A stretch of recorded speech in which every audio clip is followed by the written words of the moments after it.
pretty extraordinary day, I have to say. In many ways, it's the sting taken out of the vote, which is now pretty much expected to go through, because there has been another massive, frankly, concession that's been made by the government. It seems that they are determined to make sure that this vote does pass, that they do get the welfare bill through. So what they've effectively done is delayed the implementation of the welfare reforms until after the review by the Welfare Minister, Stephen Timms, which is in 2026. But they've done that by effectively removing the whole part of the controversial part of the bill about changing the criteria for which people can claim these personal independent payments, the PIP payments. So it's a massive U-turn. It's effectively the crux of the welfare reforms. It was slated to save around £5 billion, but that is what they've had to do in order to make sure that their own MPs go through the voting lobby that they want them to later on. We're expecting at least 2 votes later. Firstly, of course, on the Rachel Maskell reasoned amendment, which would, if that passes, then it would mean that the bill doesn't make any more progress. And then, of course, we get the vote on the welfare bill itself. And we have got an awful lot of people here to take you through every twist and turn of what we're expecting in the next hour or so. Tonight, standing by, we've got Sky's political editor, Beth, Rigby, who's in central lobby for us. Also, our political correspondent, Liz Bates, who's outside Parliament, where those protests against the bill have been taking place today. And we've got our deputy political editor, Sam Coates, here to crunch through those crucial numbers as well. Let's talk now to our political editor, shall we? Beth, what do you make of what's happened so far today? Well, Sophie, I think we need to start actually with what happened last week when the Prime Minister came back from NATO. He was staring down the barrel of defeat when it came to this welfare vote. 126 of his own MPs had backed an amendment which would have killed his bill, and the government dealt late on Thursday night. They made an offer on concessions around personal independence payments, and they said to their MPs, we understand your concerns about us trying to tighten the eligibility, make it harder for future claimants to claim disability benefits, and for existing claimants, we know you are worried, so we're going to concede on this. We're going to change the plan so that existing claimants of PIP, of personal independent payments, these are basically payments you get to help you get along with your life and get to work if you suffer from a disability. Those people are not going to have any benefits taken away from them. They're also still going to get the health element of universal credit, so it's another support payment for those with disabilities. So that was the offer last week, and the government thought they'd done enough. But what's emerged today is, through the course of the day and the debate, I think it became clear that some of those senior leading rebels were not necessarily sold up. Sarah Owen, one of the original rebels, one of the select committee chairs, had told me earlier in the day she didn't know how to vote. Helen Hayes, another senior Labour MP and one of the people behind the amendment last week, she made a very critical statement in the Commons. It was only Meg Hillier who said she would be back in the bill, and at the 11th hour they have made a massive concession. What the government have agreed to do is just delay all decisions about tightening up the criteria for the eligibility on disability payments. They just kick the can down the road. Now, the original plan had it that all future claimants from November 2026, they would have a tighter criteria. It would be harder, basically, to claim disability benefits. And the reason the government were doing that, they were saying 1,000 people a day going on to disability payments, it's not affordable. So we are going to make it harder for you to claim those benefits. Now, MPs were really uncomfortable about that. The government offered a review by Stephen Timms, and he was going to conclude that review by November 2026. And what they've agreed tonight with rebels is that they will delay any decisions on tightening the eligibility on personal independence payments until that review is concluded, so until November 2026. They've effectively pulled out the personal independent payments element of their bill, and it's massive because that was meant to be the thing that was going to save them $5 billion in welfare payments. So the original plan, they were going to save $2.5 billion, and now it's really unclear about where these savings will land. How much are they going to save? They've effectively just completely delayed any of the tough choices around disability benefits until next year. And I think the reason they've done that is simply because they were worried about getting defeated in the Commons, and the Prime Minister simply could not risk that. Can you imagine on the anniversary, the eve of the anniversary of that landslide victory, that landslide election win, a Prime Minister being defeated in the Commons on landmark welfare reform with a working majority of 165? I mean, that would be a humiliation that was just too unpalatable to bear. So there has been this massive climb down, and yes, the government will probably now win this vote, but I think it's fair to say that it will be a Pirrhic victory. The problems kicked down the road in terms of welfare reform, and serious questions for the government to answer tonight on how much are they saving, what's the point of it all, how much have you messed this up, and what does this mean for the Prime Minister's authority, because this is a massive blow.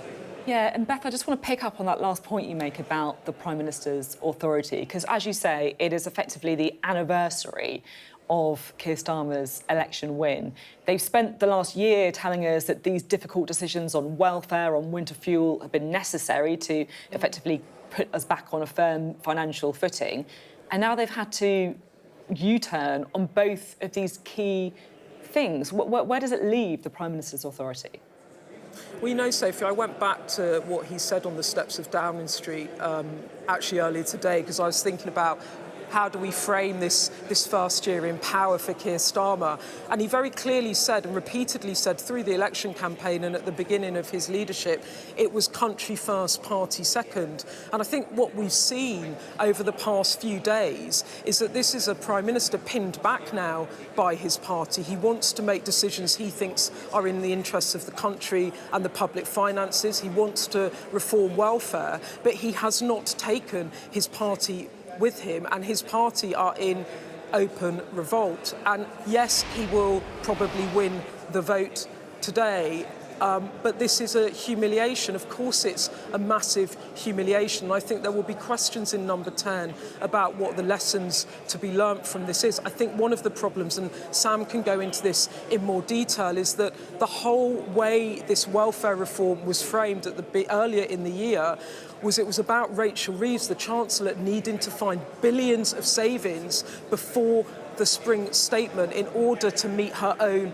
fiscal rules. So it became, instead of welfare reform and helping disabled people and people struggling to get back to work, it all became about cuts. And that just did not sit well with Labour MPs, who in principle back reform but cannot back disability cuts that are front-loaded in this way. And so they would say they've won a massive victory here, because it might be that in a year's time the government do tighten the criteria for it being able to claim disability benefits. It might be that some of the several billions that they think they will save at the end of this Parliament in making these changes, they might still be able to do them, but they're not doing them now. They've basically withdrawn from what was one of those big, difficult decisions, and it is just yet another U-turn from a government that is trying to be the change, but seems to back off from difficult change when the pressure is on. Beth, thank you very much indeed. We're keeping a very firm eye on the House of Commons this evening, where all that action is going on. Helen Whately is currently wrapping up for the Conservatives. We'll be hearing, of course, from the government after her. But in the meantime, I'm pleased to say that we have a great panel of people in the studio to chew over this huge night for the government. The former Director of Communications for the Brexit Party, that's Gawain Towler, political correspondent at Politics Joe, Ava Evans, and the former Labour Director of Communications, Tom Baldwin, who also wrote a book on Keir Starmer, of course, and Sky's political correspondent, Tamara Cohen, is with us too. Tom, I just want to go to you on this because, look, you know Keir Starmer better than any of us. How much of a big deal do you think this concession is? I think it's been, by any objective measure, extremely difficult period. I think he wasn't properly warned about this rebellion coming. I think it really shouldn't have had to reach a stage. I think at times he's been seen as remote from the PLP, and I think he's beginning to change that. Remote from the PLP, as in his own MPs. Yeah. And I think there's been a series of errors laid on top of each other. I mean, Beth mentioned how this reform was first framed. Now, I don't think this was deliberate. I've seen the original notes which Downing Street put around. They were trying to make this about getting people back to work, but I think it was done fairly clumsily. And I think it allowed people to play into the idea this is a big round figure cut, when in fact it's just reducing the rise in welfare spending. I think it played into some fairly familiar right-wing tropes about deserving and undeserving poor, which was not their intention, but it happened. And that is going to put the backs up of any Labour MP. And in a way, I think you can say this is how politics should work, in that Labour MPs are not elected just to be message amplifiers. They're elected to represent Labour values and Labour voters and go to a Labour government and say, oi, hold on, this isn't right. Now, I think today's extraordinary because I thought at the end of last week they'd made enough concessions to get this bill through. And clearly that's not enough, because I think people are really fed up on the backbench of the Labour Party. And that's the real message. I mean, some of the people rebelling, I mean, Sarah Owen and people like that, these are not the usual suspects. These are mainstream Labour MPs. So I do think there has to be some thought now about how to connect the government better to Labour values and recognisable Labour values, because, you know, I know what they've been trying to do. I know what their intentions were. I don't think that's always been expressed properly. But it does feel like sometimes there's been that disconnection, and it's going to take a bit of time to heal, but it can.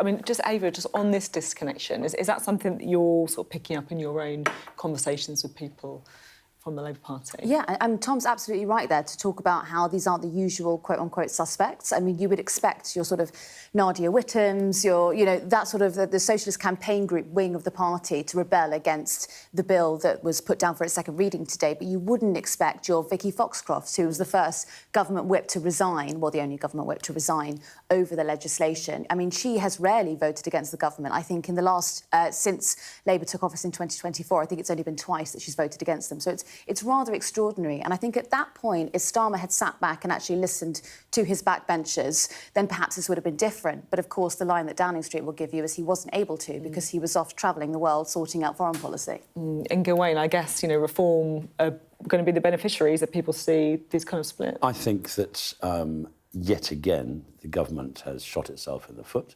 It's come up with a policy, just like in winter fuel, where it looks like they turned up, kicked the pension in the teeth, there was a U-turn, and it's here, have some dentures. The pensioners are not going to forget they were kicked in the teeth. And in a similar way, these concessions, they may be good concessions for those who receive these benefits, but they're not going to forget what happened first. I'm just going to jump in because we can now see Stephen Timms in the House of Commons speaking there for the government. So I just want to take you to the House of Commons chamber now and have a listen to what the Minister is saying. In the G7, our employment rate is still less than before the pandemic. Every other G7 country has got back to where it was before or better, but we haven't. And the system is trapping hundreds of thousands of people needlessly in low income and inactivity. The system tells people they cannot work, for many of whom it is simply untrue. We have to change it. I'll gladly give way to Michael. I'm sorry to come in so early in this peroration, but we have limited time. Could we have the assurance that the concession that's been given this evening with regard to the Timms review, that the outcome and recommendations of the Timms review will be in primary legislation and not delegated legislation? Well, I'm grateful to my right honourable friend. And let me just say a little bit about the announcement I made in my intervention on my honourable friend, the member for Peterborough, earlier on. So we've listened to the concerns that have been expressed in the debate, specifically about the new 4-point threshold being implemented before the outcome of my review. So, as I've said, we will, in fact, now move straight to my review, only make changes to PIP eligibility activities and descriptors following that review. We will table... I will give way, yeah. I thank my right honourable friend for giving way. Can I ask the Minister to confirm at the dispatch box that clause 5, specifically referencing the need for claimants to score 4 points in order to receive the daily living allowance, will be removed from the bill? Yes, I can confirm to my honourable friend that that is the case. And we will table the amendment to do that. And let me also say, and answer the honourable member from South Antrim, who raised this point perfectly properly in the debate, that we will also remove the parallel provisions for Northern Ireland.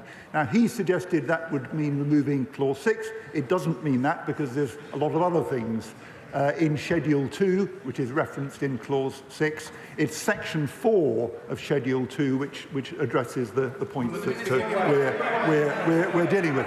Let me just make a little further progress, Madam Deputy Speaker. And actually, I still haven't quite answered the intervention that my right honourable friend, the question that he put to me in the first place. And this question about whether the review, the outcome of the review, will be implemented in primary or secondary legislation does depend on the outcome of the review and the form of the assessment that we take forward. And we'll come back to that. We will come back to that when we've concluded the review. Let me make a little bit of headway before I intervene again. But, Madam Deputy Speaker, under the last Labour government, in the 12 years up to 2010, the disability employment gap fell steadily.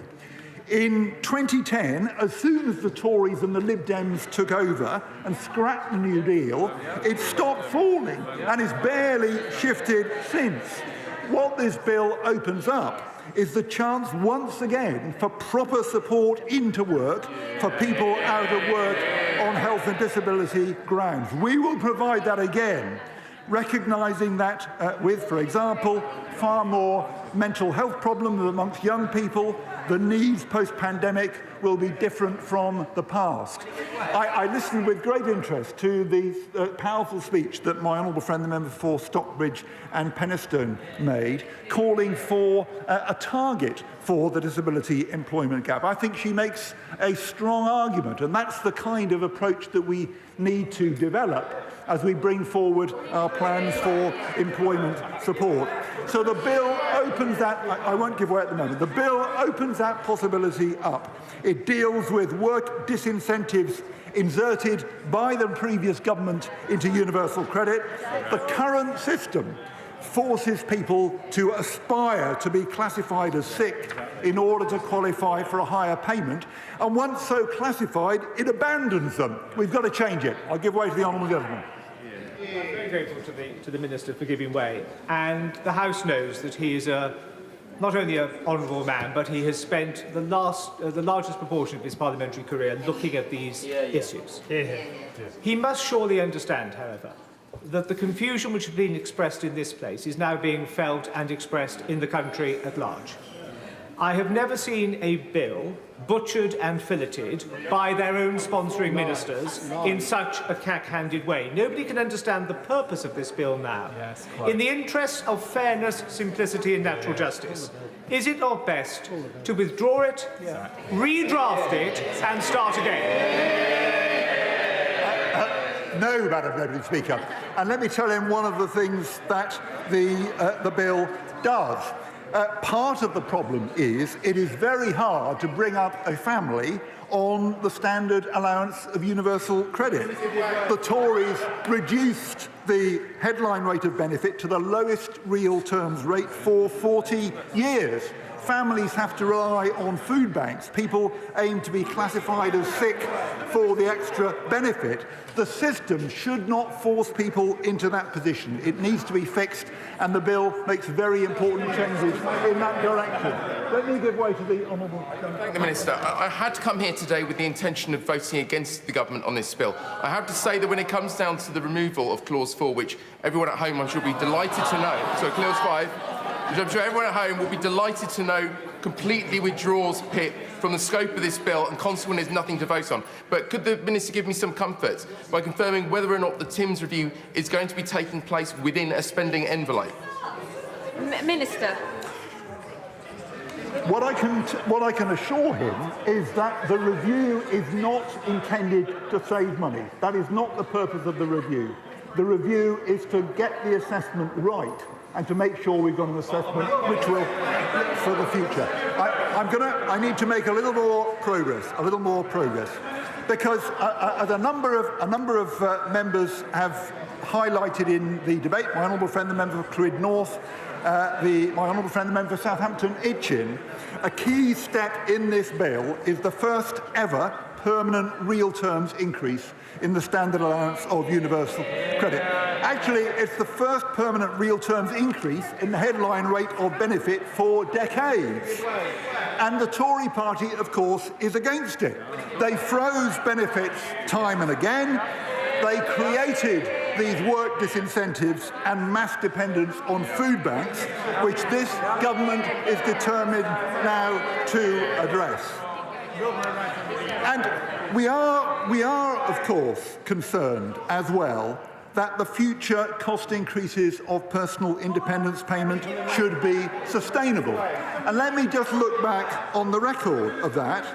PIP cost the then government in the year before the pandemic, 2019-20, at today's prices, £12 billion. Last year, it cost £22 billion.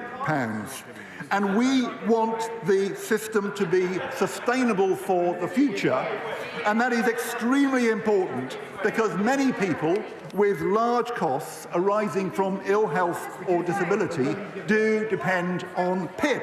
They need to be confident that the support will be there in the future as well. I'll give way to him. The Minister for giving way. He's doing an admirable job of defending the farcical today. Can I ask him, last week there were £5 billion worth of savings. Today there were £2.5 billion worth of savings. And then he came to the dispatch box and did 3 more U-turns. How much today, when he stands at that dispatch box, will these new measures save the taxpayer? Minister. We'll set out those figures in the usual way. But let me, on personal independence payment, let me make this point. The last government wanted to change personal independence payment from cash to vouchers. They wanted to take independence out of personal independence payment. We oppose them. It's been suggested that the benefit should be frozen, but the costs which the benefit is contributing to are continuing to rise along with all the other costs. So we oppose that as well. Some argue for means testing, but disability imposes costs irrespective of income. We reject all of those. Let me just make a comment about the concern that has been expressed, which doesn't arise now, given what I've announced, but about a two-tier system. And actually, a two-tier system is completely normal in social security. PIP replaced DLA in 2013, but 500,000 adults are still on DLA today. That doesn't cause problems. Parallel running is normal, and actually is often the fairest way to make a major change. I'll give way to Mike. Very good. I'm very grateful to my right honourable friend, and I think members on this side of the House really do appreciate the concessions that he has already made. But when he's talking about... I'm Stephen Murphy, and I'm Sky's Ireland correspondent based here in Dublin. The waters of Ireland and Britain should be home to great white sharks. If there are great white sharks in this area, there's no reason they wouldn't come here to feed. It's basically a buffet on a beach. This could be not only a record-breaking storm. We need to await the outcome of the review, the assessment which is developed in the review, and to determine whether it will be implemented in primary or secondary legislation. So I want to make some further headway, Madam Deputy Speaker. My honourable friend, the member for York Central, in her opening speech, drew attention to the fact that she and I had known each other for a long time, and that's absolutely correct. And she urged us to listen to the voices of our constituents. So in February, someone I hadn't met before came to my constituency surgery. He explained to me that he lost his arm, aged 6, in a road accident. And as a result, leaving school at 16, he could not find a job. He tried really hard, he couldn't find an employer that would take him. Until, in the year 2000, somebody told him about the New Deal for disabled people. And they did find him a job.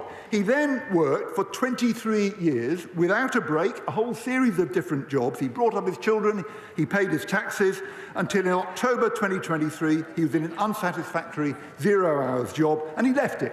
And to his dismay, he hasn't been able to find a job since. He came to me as his local MP to ask where to If you are just joining us again. now, we're just listening to the Welfare Minister, Sir Stephen Timms, wrapping up the government's contribution to the debate on the welfare bill. MPs are expected to be voting just after 7 p.m. Firstly, on an amendment from their own side that would effectively wreck the bill if it passes, and then secondly, they'll be voting on the welfare bill itself. But it has been a painful moment for the government to get to this point because they've had to make some extremely big concessions to get it. And they're facing lots of questions about how they're going to pay for that. General election campaign, when David Cameron suddenly announced the target to halve the gap. Unfortunately, as soon as that general election had been safely won, that target was immediately scrapped. And they reverted to type. So, Madam Deputy Speaker, we do care about disability employment. That is what we are making changes to address, and in this bill, we're making the changes to deliver. Order. The original question was that the bill be now read a second time. Since when an amendment has been proposed, as on the order paper, the question is that the amendment be made. As many of their opinions say aye. Aye. Of the contrary, no. No. Division. The lobby. There you go, that is the division bell, which means that MPs are now voting on the reasoned amendment put down by the Labour MP, Rachel Maskell, a reasoned amendment that's effectively a wrecking amendment, because if this amendment passes, it would not only be fatal to the welfare bill, but it would also send a wrecking ball through Keir Starmer's premiership as well. Losing a vote this important just a year after winning that huge majority would, of course, be a massive blow to the Prime Minister's authority. So this amendment matters. It really matters. But look, the government has been scrambling to win MPs round, offering some massive concessions, including another one today. And, of course, we'll find out in just a few moments whether it has been enough. Big Ben there chiming 7 o'clock on the dot, and MPs voting on that amendment to the welfare bill. If it fails, which we expect it to, then they will then vote on the welfare bill itself. But it should be said that they have already conceded a massive amendment to the bill itself, because the government have said that they will effectively remove or delay the most controversial elements of it. Well, our political editor, Beth Rigby, is in Central Lobby for us. We can see those MPs there filing into the division lobbies. Beth, what are we expecting? Well, Sophie, I mean, look, this vote will probably go through now tonight, but it really is, as I was saying earlier, a Pirrhic victory, because the PM may have won this vote. He might win this vote, but he's completely lost the argument on welfare reform. He's effectively had to pull all of those changes he wanted to make for welfare savings, which he said was needed to stop the bill ballooning. I mean, it now looks like the savings could be close to zero, depending on what they now do with this Timms review, which is now not due to report until the autumn of 2026. So he's lost the argument, he's lost authority because he's had to completely backtrack, and he's lost a lot of goodwill, I think, with his MPs and credibility. So this is a really difficult moment for him. And yes, the government will be able to say, we listen to MPs and we will try and push through these reforms, but it's going to take time.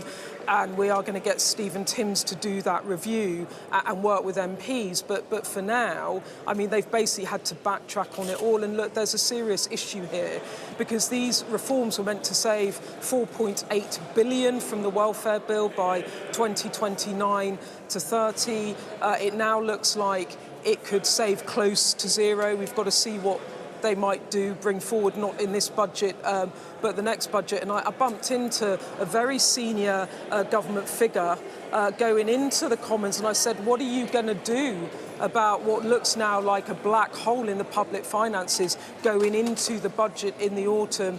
And they just patted me on the shoulder and walked away and didn't say a word. And I think that, as I said, that this bill will probably be passed tonight, but what does it really mean if all of those difficult choices that the government said they had to make on welfare, they've now kicked that can down the road? Any decisions about what to do about tightening the eligibility for people to claim disability benefits, it's all been kicked down the road until Stephen Timms announces the results of his review of personal dependence payments. And look, MPs will say that is the right thing. They will say, I think, that the government front-loaded cuts in order to fill a fiscal hole that Rachel Reeves, the Chancellor, had earlier in the year before the spring statement, and those cuts were front-loaded. And ever since then, there's been disquiet about this. There's been MPs saying, look, we cannot support it. And it really came to a head last week when that reasoned amendment went down and 126 MPs ended up backing it. They've got a working majority, this government, of 165. That was enough MPs to kill this bill completely. The government said it would press on. It made a load of concessions. It said that those already on personal independent payments, they would not see any change to their eligibility. They would still get their benefits, but still at the final hour, it was not enough. A massive face-saving concession tonight, but really it's to get this across the line and avoid a defeat for the Prime Minister before he's even been in office for a year. And what a fall from grace from winning a landslide majority on July the 4th. July the 5th, he went into number 10. That's but days away. And now having to completely climb down on the welfare plan in order just to pass a vote. Yeah, that's the thing. They may have saved the vote, but at what cost? Beth, thank you very much indeed. Beth Rigby there in Central Lobby for us. Well, as Beth was saying, this has some pretty big financial implications for the government as well. Sam Coates, our Deputy Political Editor, has been looking at that for us. Sam, what have you found out? That's right, Sophie. Look, I think the last 48 hours have blown a massive, massive black hole in Rachel Reeves' accounts. It's unclear how she's going to find maybe upwards of £10 billion to deal with all of the different problems that she's facing. Let me take you through some of the numbers. Now, back in March, look at this. Rachel Reeves has very tough fiscal rules, very tough borrowing limits, and she also pushes her spending right up to the limit. She's just £9.9 billion away from breaching her fiscal rules. And anything that requires more spending will take chunks out of this, what's known as headroom, the kind of wiggle room that she has. Now, in order to achieve that £9.9 billion of wiggle room back in March, she had to look at the welfare budget, because the welfare budget is ballooning. Look at this. Under the original plans before March, it was going to be £70 billion by 2030 on incapacity and disability benefits. So what Rachel Reeves and Liz Kendall did was initially they said, well, we think that by 2030 we can bring it down to £65 billion a year. Now, over the last 48 hours, the government decided first to compromise some of the way by exempting people currently on personal independent payments. That would have saved, meant a bit smaller savings, something roughly in between. But over the last 24 hours, that has proved unsustainable, as Beth was saying, because of the scale of the revolt of the Parliamentary Party, and they're going to save, we expect, virtually nothing. And now look at this. So this is where Rachel Reeves has been left. Since March, she's faced a huge number of problems. First of all, some of that headroom, that wiggle room, has been eaten up by the winter fuel allowance U-turn roughly a month ago. Secondly, worse economic conditions, partly because Donald Trump's tariffs, partly because of lower growth in the UK. Well, that's eaten up another $4 billion. But look at this, the biggest chunk that has eaten away at her headroom, £5.5 billion, is the Sky estimate of how much the U-turns over the last 24 hours and 48 hours have cost. That is the scale, we believe, of the welfare-saving black hole. And what does that mean, Sophie? That means right now that Rachel Reeves is on course to breach her fiscal rules. The fiscal rules, the borrowing limit she said was ironclad. By November, she is going to have to find somewhere in the region of £11 billion. £11 billion in order to come back into the black and to restore that £9.9 billion, which we think is the minimum that she would have. So that is a huge sum of money. And the question is, where's it going to come from? She's just agreed loads of spending with her colleagues. So that's going to be quite hard to take it out of welfare, out of Whitehall departments. She has also promised that it's going to be very hard to take it out of the welfare budget, given what's happened today. She has promised not to breach her ironclad fiscal rules. But I want you to look at this. Mel Stride, the Tory Shadow Chancellor, today just double-checked that she still believed in her own fiscal rules. Look at this exchange between him and Rachel Reeves. Mr. Speaker, the Chancellor has also said that her fiscal rules are ironclad and non-negotiable. So could she reconfirm that commitment now, or are we heading for yet another U-turn? Well, it would be a bit more, take it a bit more seriously if the party opposite weren't actually voting against the welfare reforms this evening, and if they hadn't committed to fully reverse the winter fuel changes, which is going to cost a further £400 million that they can't explain. Well, you heard there, or rather you didn't hear, Rachel Reeves recommit to her fiscal rules. It seems inconceivable to me that she would junk them because the markets would start to question just how sustainable Britain's massive debt pile, more than 100% of debt to GDP, would be if she did that. But really, Sophie, where is she going to get towards £11 billion? And that's before she has to scrap the digital services tax under the instructions of Donald Trump, or potentially find other money for other climb downs like the two-tiled welfare cap, which is also in the crosshairs of many Labour MPs. It's an impossible situation, some that many think Rachel Reeves devised herself and is of her own making. Very, very hard indeed. OK, Sam, thank you very much indeed. Well, as Sam was speaking, we've been keeping our eye on the House of Commons.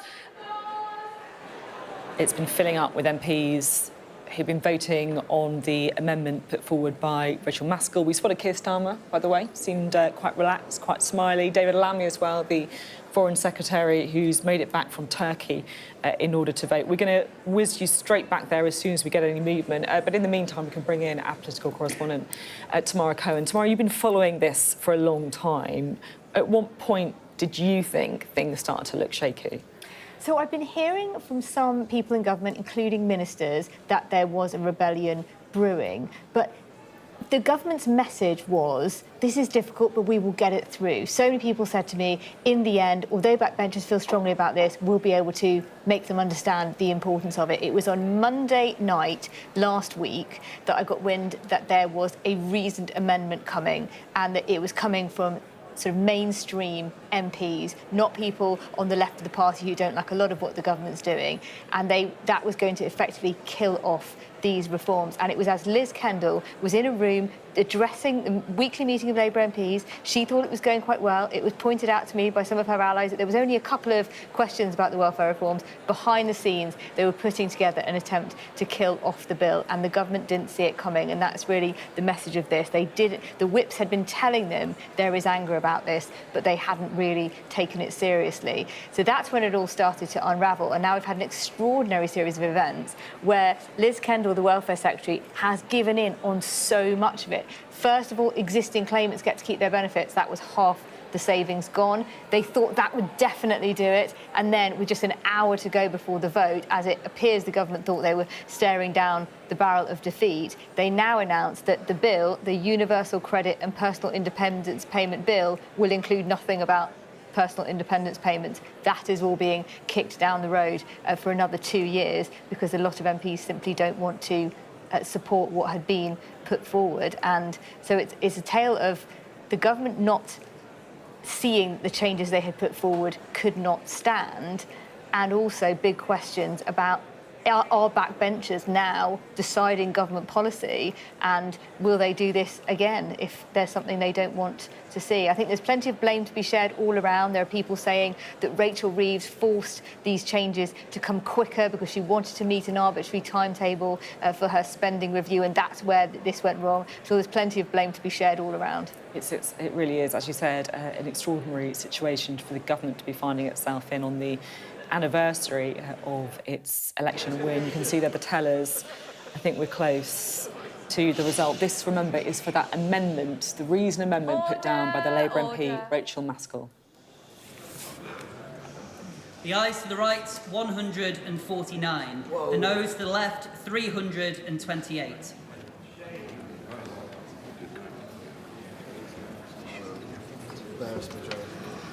The ayes to the right, 149. The noes to the left, 328. The noes have it. The noes have it. Unlock. So you see there, the reasoned amendment has been defeated by a majority of 179, 149 MPs voting with Rachel Maskell, effectively, to kind of wreck the bill, if you like, 328 voting no. I mean, that is, I guess, expected. After the concessions we saw, it was unlikely that that amendment would succeed. Standing by is our political editor, Beth Rigby. It will be a sigh of relief from the government, won't it? They've survived the first hurdle, but not exactly unexpected. No, I mean, look, after the climb down that they've made, you would not expect MPs to be minded to kill this bill, because in practice the government have done it themselves. I mean, they've literally pulled out of this bill all the controversial elements, all the things that the MPs were really unhappy about. As I said, stage one, they said, in an effort to compromise, that all existing claimants of personal independent payments would still receive those benefits as it stood, and also receive the health element of universal credit and additional payment that they receive to help them get about with their lives and their work. And then they made that massive concession tonight, saying any future changes to personal independent payments, this is an attempt to tighten the criteria of who qualifies in order to save billions from the ballooning welfare bill. Well, they completely kicked that can down the road, and now there'll be no decisions made on that until Stephen Timms completes a review in November 2026. Originally, the government was intending to tighten the criteria to come into effect in November 2026, which is what they based all their future calculations on for the rest of the Parliament for savings. So by pulling all of that, the Prime Minister saves face by winning this vote probably tonight. But I would have said that there's an awful lot of blood being spilt on the floor here, metaphorically, for very, very little gain. This is a real body blow for the Prime Minister. He's lost the argument on welfare with his own MPs. Beth, thank you very much indeed. Beth Rigby there, our political editor.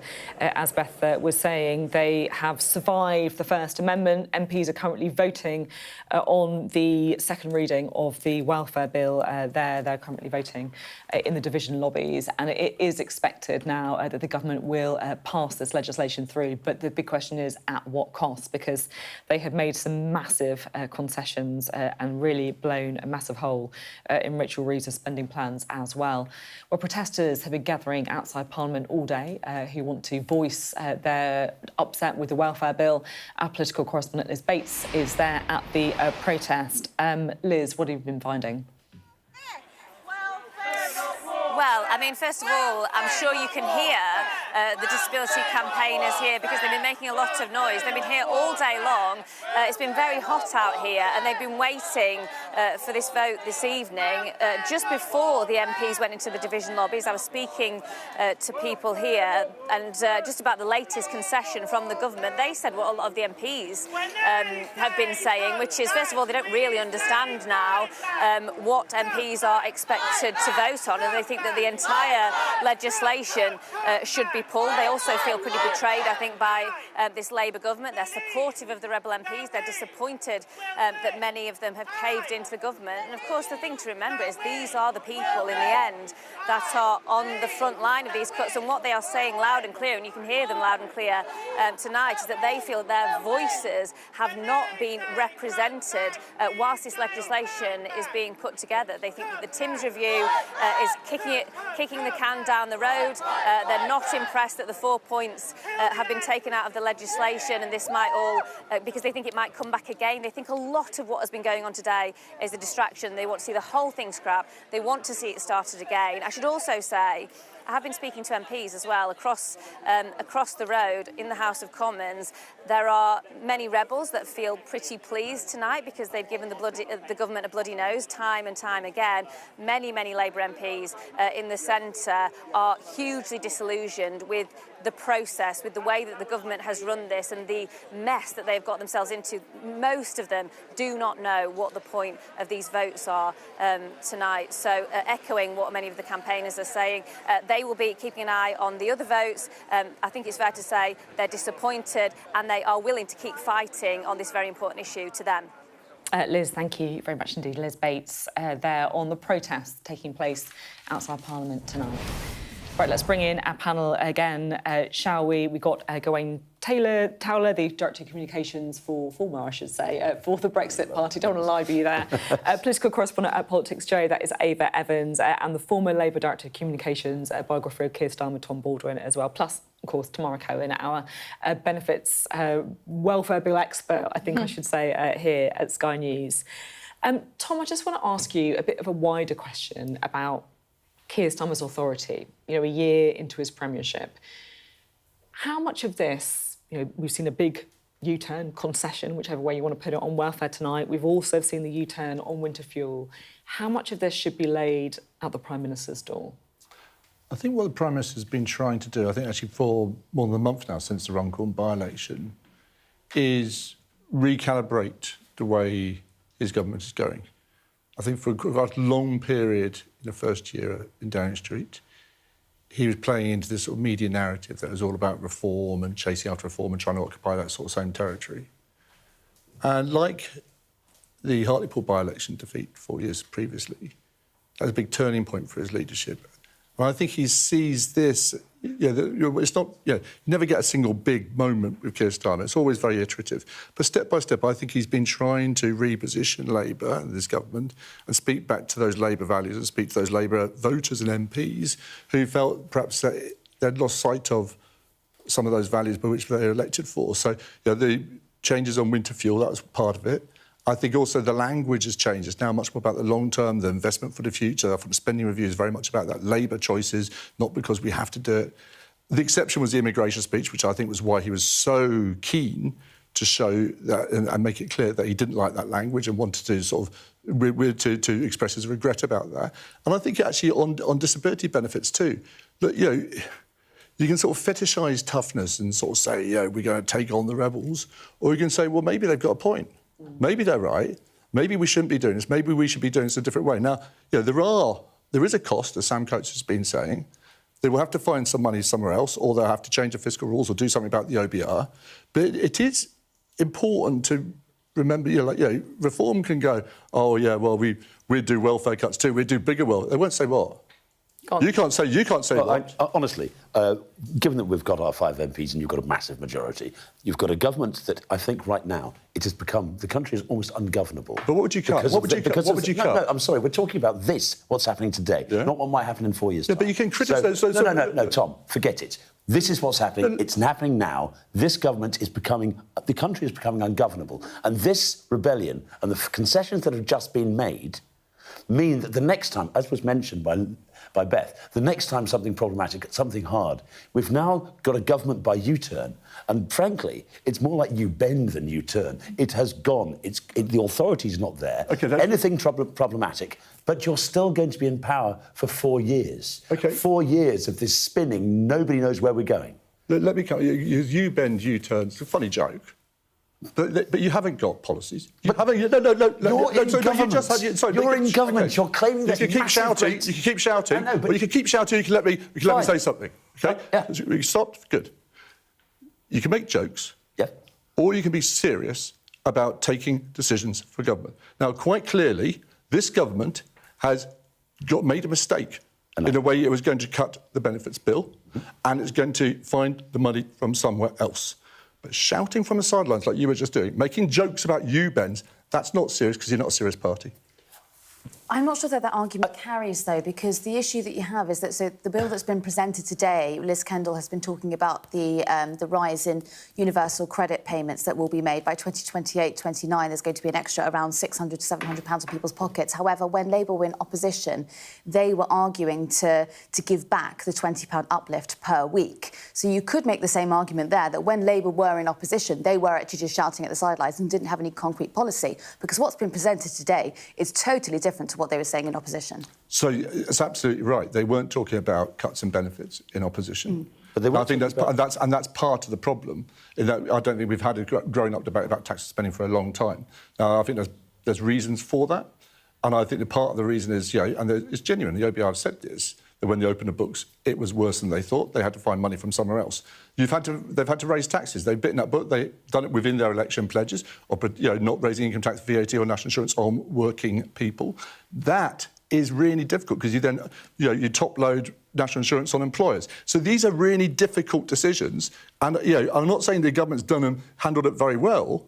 I'm not saying it's looking good tonight. But it is the seriousness of power in a very, very difficult economic situation. And I just have a problem with the Conservatives who were saying in government before the election they were going to make £10-15 billion worth of cuts, never said where they're going to do, and opposing this bill today. Reform, making jokes about it. Well, it's just like, they're serious. Let's get serious. Well, I would just say it was not the pragmatism that I suppose you would write about normally, typically, of Keir Starmer, because this sort of £5 billion that had to be found during the spending review, you wouldn't exactly say that was a calculated, careful, grown-up decision. That was it almost does feel, well, I know it was a scrambling around to find a bit of extra cash. I agree, it's badly done, but that doesn't mean you can't be serious now. You described what I was saying as a joke. Yes, it was. I'm taking the mick. Agree. Do you know why? Because the government is, frankly, a joke. It is unable to pass any piece of legislation without switching, turning, bending, breaking. Nobody has the first idea what's going on. Okay. And we're going to have the Timms review, so why even vote on this legislation? We could clearly have this. I love the liveliness of this conversation, by the way. It shows how strongly everyone feels about it, though, which is great. I am keeping a very, very close eye on the House of Commons because it does look like we are pretty close, I have to say, to getting the results of the next vote, of course, on the actual welfare bill itself. Tamara, you've got something for us? Yes, so we've got the full breakdown of the vote on the amendment. The people who, despite all these concessions, still wanted to kill the bill. 42 Labour MPs voted for that amendment. So it sounds like almost all of those who had their name on it still voted again for the amendment, which would have killed the bill. And that, I think, reflect their anger at how this was handled. We heard from an MP, Paula Barker, in the Commons, and she had the most scathing criticism for Keir Starmer, saying this was shambolic, this was the most unedifying spectacle she'd ever seen. I spoke to another MP, who I think has also voted against, saying this is party management, not about disabled people. Because here we go, we've got the result. The ayes to the right, 335. The noes to the left, 260.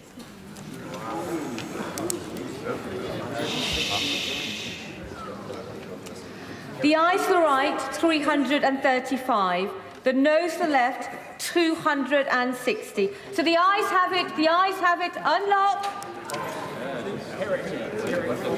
It's a big sigh of relief all round. The government have managed to get through the second reading of the welfare bill. 335 MPs voting in favour, 260 against. That is a majority of 75. The shambles of this afternoon, the fact that this bill has been ripped apart literally in front of our eyes in this chamber, and that the government minister cannot even tell us how much it is now going to save. Can you please advise whether this should still be rushed through to be debated next week here at committee stage, or whether the government should in fact withdraw this bill? The honourable member has put her point on the record, and the honourable member has been a minister in the past, so she will know the scheduling of business is a matter for government and not for the chair. Well, they've changed their Programme motion to be moved formally. A point of order there from the Conservatives, effectively calling on the government to withdraw the bill, given the scale of the concession that we heard today. But look, the concession that we were talking about, removing effectively the entire controversial section about the changing of criteria of claiming for PIP, removed. It's done its job. The government managed to get the bill through this hurdle when things were looking very, very uncertain indeed. But at what cost? Well, our political editor, Beth Rigby, is in central lobby for us. Beth, they've done it, but it was pretty difficult, wasn't it?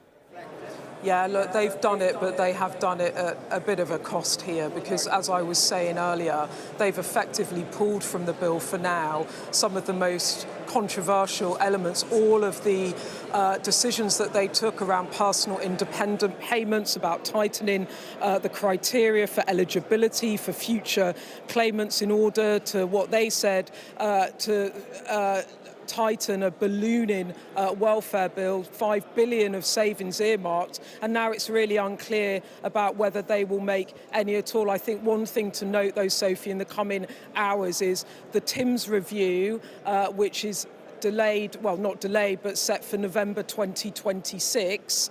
That's when the decision will be made about tightening the criteria of personal independence payments. Will the government try and bring that forward? So watch for that. I've had a bit of a sniff that that might be something they do. But look, I've got Debbie Abrahams here, who is one of the key MPs who argued against this, who campaigned with other MPs for the government to think again. And Debbie, the bill has been passed, but it's basically been filleted from all the elements you were not happy with. What's your reaction tonight? So I'm pleased that the government has listened. There were significant issues with the bill as it was drafted, and it's good now that they're going to make sure that there's more coherence, making sure we protect existing claimants that are on PIP, but also that new claimants have the benefit of a new PIP process, which will have been co-produced with disabled people. I think that's absolutely fundamental. Let's cut to the chase. If the government hadn't made this massive 11th hour concession to not bring forward the eligibility tightening for future claimants, would they have lost this vote? I think there were a lot of people who felt similarly as me. I haven't got the actual numbers, but I know that there were a large number who were still concerned. The statement yesterday didn't help to clarify that point. And at the end of the day, if you're promising co-production, that means you've got to listen to the result of that. And this will actually help, I think, in terms of savings overall.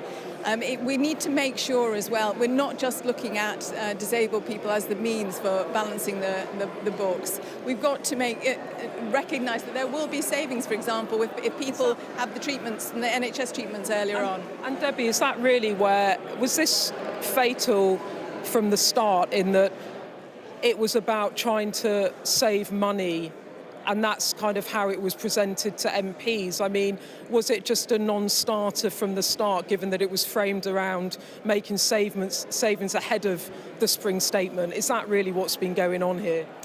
I think, as I said in my speech, yes, there was a real drive and the urgency of today, making sure that all stages of the legislation could be passed before summer recess, was so that it could be scored by the OBR. And we need to look more broadly than that, I think, Beth. We know that there are other ways to provide evidence that there will be savings that don't necessarily mean it's going to be about cutting support for disabled people. I mean, look, Debbie, the Chancellor now has perhaps a £5 billion hole in her public finances going into the budget. There's also the reversal on the winter fuel allowance, another 1.25 billion to find. What does that mean? Because a lot of people out there will be looking at this and really worried now that their taxes are going to go up because Labour MPs are blocking reform. So, as I just mentioned, what we believe is we can find savings as a result of, for example, the increase in NHS capacity so that people aren't held in waiting for treatments, held on PIP or UC.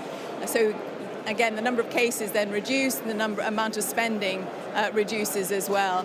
Nobody's done that before. It's all been about cutting rather than enabling it to happen in an organic way like that. Can I also need to, as I say, make sure that employers are considering employing disabled people. To have a 30% disability employment gap is just not on. Debbie, look, the obvious thing is people will be watching this and wondering about the credibility of the Prime Minister, his authority. He's been forced into a massive climb down on his welfare proposals by his own MPs. How damaging is it for him?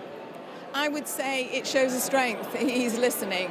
He's reviewing the evidence. I appreciate there is a lot going on internationally, then there is a lot. But he's reviewed the evidence when it's been presented to him that this is the right thing to do, and that it isn't going to undermine the really good stuff like the investment in the NHS, like making sure that we have development and the industrial strategy which is going to produce the jobs.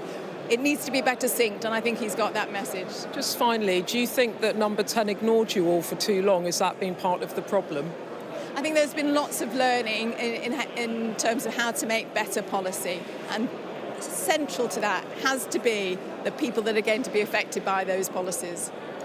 And is this going to be a reset for the government in that they will now understand that just because you have a massive working majority, your own backbenchers cannot be ignored? I think it's important that we use the talents that we have within the Labour Party, and particularly the PLP. It's the most talented intake that I've seen in the nearly 15 years that I've been an MP. There's loads of talent there, and we need to use it. And just finally, how happy are you tonight that you've managed to bring this change about? It's a team effort. Everybody looked at the evidence, everybody listened to their constituents, everybody saw what the impact was going to be. If it's not going to achieve the outcomes that you think it will, you need to think again. And fortunately, the government, having reviewed that evidence, agreed. And just finally, what about the Chancellor? Do you think her position's still tenable? I think she, we need to look at the different evidence that can be provided to the OBR to make the case that we have a robust economy, and I think we can do that. So do you think she should change her fiscal rules and stop binding you in on them? I think we need to recognise fiscal rules are not natural laws, and that they do need to consider all the evidence and look at the breadth of that. I think that was a polite yes, Debbie. OK, thank you for joining me. So there you go, Sophie. Debbie there, very clear that the Chancellor rushed this through in order to find savings. MPs working with the Prime Minister, they say, was listening, have rung in the changes. She's clearly very pleased about this, but I don't think we can downplay what a blow this is to the government tonight, as their planned disability cuts have been shelved for now. Beth, thank you very much indeed. Beth Rigby speaking there to one of the people leading the discontent about the welfare changes. Well, the government's managed to get it through, but at a huge cost, completely removing the most controversial part of the welfare bill, shelving it for now. And the political debate very quickly will move on to how on earth they fill the hole that those savings were going to fill. So how does this compare to previous rebellions? We can go now to our deputy political editor, Sam Coates, who's standing by at the Skypad. He's been checking his history books. That's right, Sophie. So what we saw this evening is 42 MPs walk through the division lobby against the Prime Minister in favour of junking the bill tonight, plus 2 tellers. So what we've got is 44 rebels. OK, so how does that compare? Straight away, I can tell you that makes this Keir Starmer's biggest rebellion. So he has now had a bloody nose from more MPs than he has ever had before. But of course, Sophie, we all know that because of the concessions that you just referred to, they have managed to quell a much, much larger rebellion. Let's just have a look at where that was on course to be. We were expecting at one point, and the reason for the concessions would have been because the government might lose. That would have taken 83 Labour MPs to vote against the government, which would have put it here. 83 would be a loss. Then you're looking almost in the territory of some of the worst defeats that Labour governments have ever seen, the biggest rebellions that they have ever seen, bigger than Blair's incapacity benefit revolt in 1999, the one that involved Harriet Harman, and bigger. Really, it's probably in the region of the second biggest after the Iraq War rebellion. He managed to quell that, but only basically by gutting the entire reforms. But Keir Starmer tonight suffering his worst defeat as Prime Minister. This now is a party that has had the taste of rebellion. There are far more than 44 Labour MPs that know that if they shout loud enough, the Prime Minister might move. And that often is going to mean demanding more spending. This is suddenly very choppy territory for Keir Starmer. Sam, thank you very much indeed. Sam Coates there just talking about how big the rebellion ended up being, but also, of course, how big it could have been if they didn't make those concessions. And really, that's no surprise because the government would have made these huge concessions if they didn't seriously think they were in danger of losing this vote. We're getting a bit more detail through as well on how the vote split down. We can talk to Tamara Cohen, our political correspondent, who's been looking at this. Tamara. So we had the vote on the actual bill, and actually 49 Labour MPs voted against it, despite all the concessions, so even more than voted for the Wrecking Amendment. So although Keir Starmer managed to crowbar most of them on side by the end of the day by offering all these concessions, there was still a sizable rebellion. And this is really storing up major problems for the future. It's staggering that that's how it ended up. And his majority, which is 165 at the election, cut to 75. So looking at those numbers, I think that will be very concerning for Number 10 and for cabinet ministers, especially if we have a budget in which more tough decisions are required. Because I think, as well as anger from the MPs who opposed these welfare changes and felt they weren't listened to, there was also a lot of anger brewing among the MPs who tried to be loyal, tried to do the right thing, vote for it, talk their colleagues into it, and they now feel that they didn't get enough support, that the government didn't handle this correctly. Tom, does that reflect what you're picking up in your conversations with Labour MPs? No, I think there is a lot of unhappiness. I mean, I'm just sort of going to play my age in here a little bit. Because I remember 1997, Tony Blair, we all think that government, it was really smooth. In his first year, he suffered a revolt of 47 MPs, many more abstained, resignation of one minister, 2 parliamentary private secretaries, over welfare changes. That was about changes to lone parents. So governments do recover from this sort of thing. I think Labour governments need often a reminder quite early on that Labour governments don't make poor people poorer. And I think this government's had that reminder. I think it's good that this government is reconnecting with Labour values, being reminded by Labour MPs from right across the party that's not a good idea. I'm interested in how Reform plays this, because, Reform are kind of... I find your party where, is quite intriguing because some of what you think kind of mirrors Conservatives. In other aspects, it's much more towards kind of Labour. On welfare, what... I think what Reform are trying to define themselves out is as the politics of somewhere and the politics of anywhere. And so, therefore, policies that fit with that agenda, the slogan, the 3-word slogan of family, country, community, that they take very, very seriously. They regard themselves as people of the place, and therefore, and they're encouraging family policies, things of this sort. So, therefore, aspects of welfare that assist that, the 2-child benefit, but only for those in work, are specifically about that. So it's not quite the left and right that I think people assume. Farage, he must be on the right wing. No, he's got a very specific idea of where he wants to go. Because you want to chase Labour voters as well, right? Frankly, we want to chase any voters who think that what we're trying to do is the right thing for the country, of course, like any party. I'm sure it's not just Labour voters or Tory voters. And there's something unsticky about that these days anyhow, the fragmentation of the vote across the board. But it is a fair fair point, the one that Tom was making earlier about, you know, you're going to have to be much more specific with some Oh, we are. Because you see with Labour, you know, they've come unstuck where they've been woolly. Because precisely this government went into its time in office being very woolly. And that's why, and therefore, they have found themselves in this kaleidoscopic U-turn Which, world. I mean, could be the same for reform, you know. I suspect you'll find that we also know that we are going to have, unlike Labour, it's going to be harder for us. It is going to be much harder. Because unlike Labour, much of the establishment of this country is actually quite supportive of Labour policies. Whereas when we get into power, if we have that good fortune, the people of the country vote for us, we understand that the judicial review process, we understand the House of Lords, we understand that vast areas of the establishment of this country will be opposing us.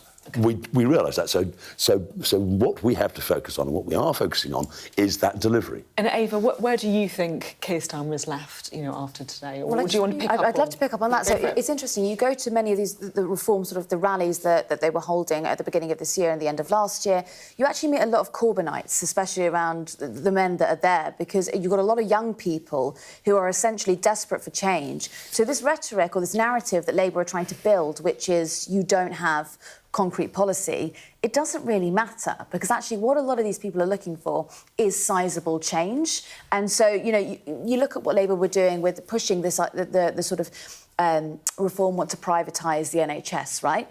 That never caught on. It never became a country-wide narrative about Farage wanting to privatise the NHS, and we do know he does actually want to siphon off a bit of it to people who can pay. People who can pay, he said, should pay. That's a direct quote. So yes, he likes people. He likes people to go private if they can afford it. Yes, he's not going to sell the NHS. But it doesn't stick. That's just not true. And in the same way that Corbyn was able to capture the imagination of people who want to be able to buy a house, who want to have lower taxes, who want to care for the vulnerable, which actually is something that Farage talks about a lot, reform are getting into that narrative, and they will win off the back of that. OK. So much here to discuss, but I did just want to move it back to the thing that today is also, of course, really about disabled people and how the policy is going to impact people, particularly, of course, after all of the changes that we've seen today. A lot to get our head around. We can speak now to Liz Bates, who is outside Parliament for us today. She's been with some of those protesters, people who are very, very worried about the impact of some of the planned changes. What's been the reaction to this? Yes, Sophie, these are the people that are on the front line of these cuts. These are the people that will be affected, and people like them. They want to secure the support that they have had for others going forward. So this is very, very personal. And as they saw that result come in of the vote, anything other than a defeat of this legislation felt like a real a defeat for them. And it was met with real disappointment. Paula, who is the head of one of the disability campaigns here, I was speaking to her afterwards. She said she just felt devastated, not just for herself, but for every disabled person in this country that feels betrayed, she said, tonight by a Labour government that will worry that in the future that they won't be able to pay for basic things, basic needs that get them through the day, that help them to live. She also said this is the death knell for this Labour government. She said, please give a message to Labour MPs from this group of campaigners. We are coming for you. You will lose your seats if it's down to us. She said they have lost the votes, the support of disability campaigners, and they will continue to fight their local MPs and to fight this government to try to improve the legislation in any way that they can. The message, loud and clear from here, is that they feel that their voices have not been heard, that they've not been represented, and real disappointment here at the result tonight. OK, well, thank you very much indeed, Liz Bates, speaking to us there. Well, we can talk now to the Labour MP for Liverpool Wavertree. That is Paula Barker, who joins us now. Paula, you gave one of the most punchy speeches, I have to say, in the debate. You said that this is one of the most unedifying... You said this is the most, unedifying spectacle that I've ever seen. How did you end up voting, and tell us why? I voted against the bill, and I voted in favour of the reasoned amendment. And why was that?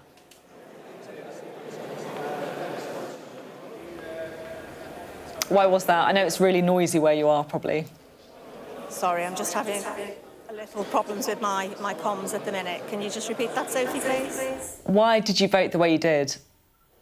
Well, I think, as I said in the chamber, it is the most unedifying spectacle that I've ever seen.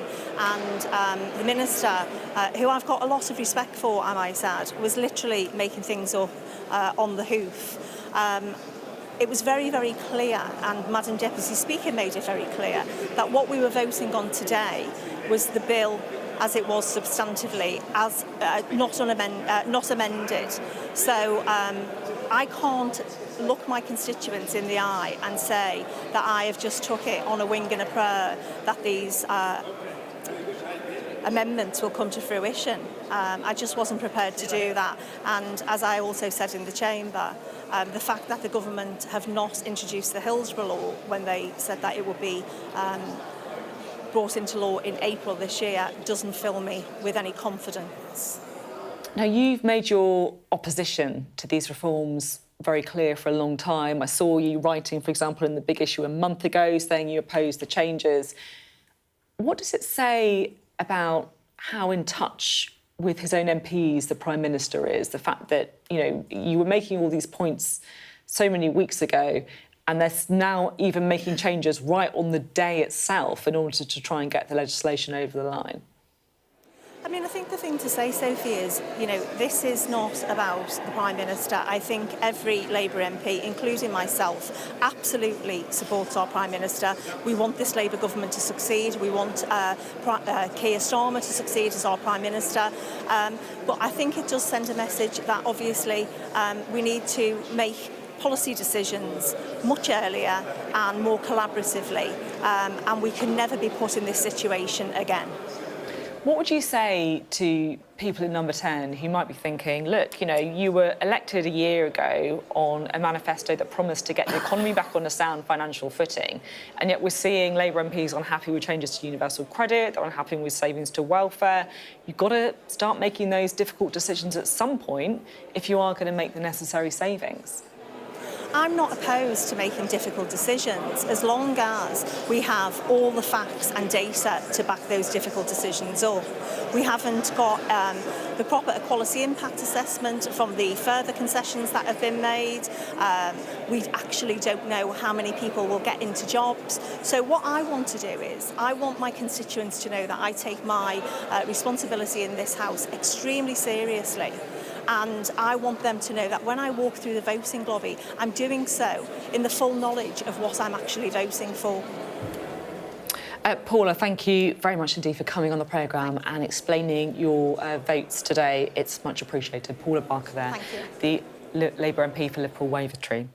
Well, I do want to hear from the government now, because the woman who really has been the face of these reforms is the Work and Pensions Secretary, Liz Kendall. We've seen her defending it over the last few days. This is what she said after the vote. Fault is this shambles? Is it yours, the Prime Minister's, the Chancellor's? Look, I wish we had got to this point in a different way, and there are absolutely lessons to learn. But I think it's really important we've passed this bill for second reading.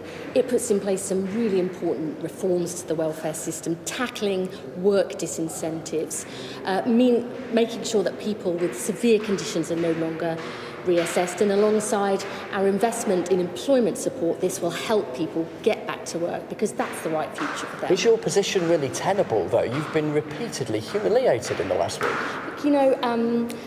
I think listening is actually a strength in politics, as indeed it is in life, and I'll continue to listen to colleagues. You want to carry on? Absolutely. What was very interesting was how much support there was for the principle of reforming the welfare state, that those who can work should work but need help to do so, and that we need to protect those who can't work. The bill begins to make those changes alongside our welfare reforms. And myself and the whole Labour Party.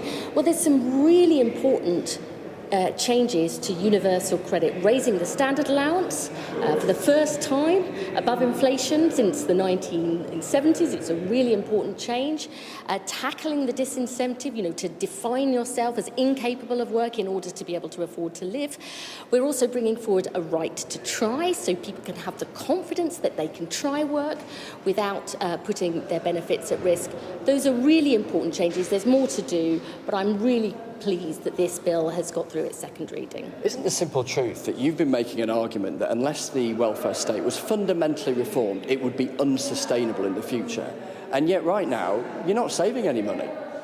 Do you know, I think that by getting rid of those sort of perverse incentives in the system, getting more people into work, giving people a right to try so they've got the confidence to try work and take the plunge, those things will begin to get more people into work and get the benefits bill on a sustainable footing. But that's That is tiny the way. compared with what you were hoping for. No, I think that these changes that we will make, especially providing employment support. Look, when we were last in government, the disability employment gap fell and fell and fell. It stalled under the Tories. They scrapped the New Deal for disabled people. We are now putting back in place really important employment support.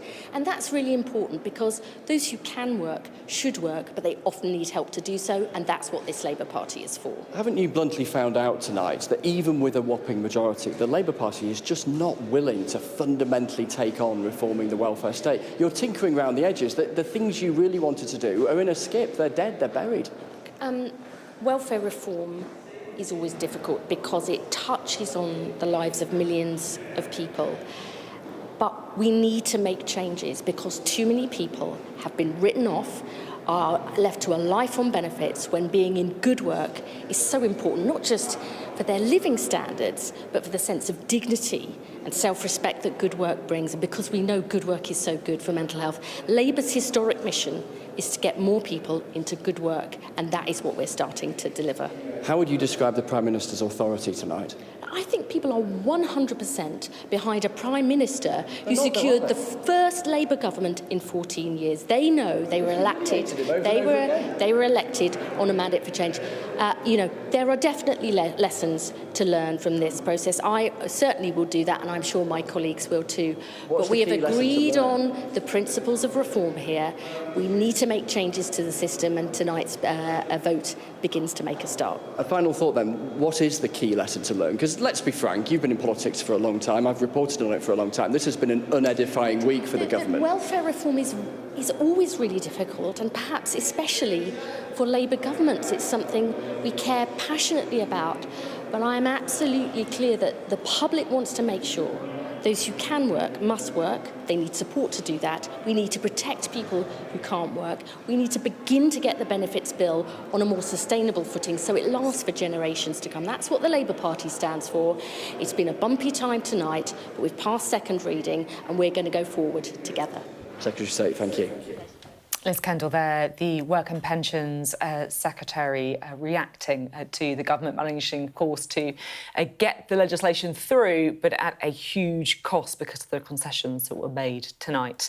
Well, joining us now is Mikey Erdhart, who is the Policy Lead at Disability Rights UK. Great to have you with us. Look, Mikey, I'm really, really aware that we've spent the programme talking a lot about the politics of this, about whether Keir Starmer's authority's been impacted, about whether MPs are going to vote for it, and we really do need to talk about the impact of the actual policy itself on people who could be very worried about it this evening. What is your reaction to what we've seen and, of course, that big concession from the government too? Evening, Sophie, and thanks for having us on. And you're right, policies don't happen in a vacuum. We're not numbers on a spreadsheet. This is people's lives. And, MPs tonight still voted to make big cuts. There will still be hundreds of thousands of people affected by the changes to universal credit that were in the bill. Our reaction of disabled people, as you saw at the protest, and I know organisations like mine, is deep disappointment. And not just disappointment at the substance of the bill, which we still have lots and lots of questions about, but at the pure chaos and mismanagement that we've seen. A lot of this process has led to disabled people trusting even less that the DWP and the ministers in charge of it, that we can trust them, that they know what they're doing, that any reforms moving forward will actually listen to us. We have heard, an awful lot from ministers recently, actually politicians, to be honest, from all parties, saying that the rise specifically in kind of PIP claimants, in disability and sickness payments is unsustainable, that it's gone up so much through COVID that it just can't keep rising. Do you recognise that argument? I think the first thing to remember is the wider picture of how much we spend on the benefit system at large. Our sort of payments on working age benefits has been stable since 2008. It's 5% we spend in total on the benefit system. That hasn't changed. These cuts, the $5 billion that were proposed last week, would have taken that further down, right? We're not in a position where we really have anything like unsustainable benefit spend. And if we're thinking about cost realistically, those $5 billion that were proposed last week, they'd have saved £100 million, because we know, you know, when you take money out of the benefit system, all you're doing is pushing costs around the system into local authorities, into the health service, into out of local communities, because people spend their benefits in the local community. Not saving money by making cuts. All you're doing is putting costs elsewhere. Mikey, thank you very much indeed. It's been a short live. We're kind of out of time, but it's been great to get your perspective and really important to hear those arguments that you were making. So thank you very much for coming on the programme as well. Well, it has been a big night in Westminster. It's time for goodbye from the panel that we've got tonight. Thanks very much for being with us. A huge moment in Westminster. The government did, of course, manage to win both the votes tonight and to get that legislation through. But at what cost? Because, look, it was a huge concession that effectively ripped the heart out of its welfare bill, and it has also left a pretty huge hole in its spending plans because, of course, the changes that they did want to see were meant to save around in the region of £5 billion. That is an awful lot for the government to try and work out. Lots more coverage coming up as well. We'll be hearing from the Shadow Work and Pensions Secretary just after this break with the UK Tonight and Sarah J. Mee. We will, of course, be back tomorrow. You've been watching The Politics Hub. Thanks very much for being with us. We'll see you tomorrow.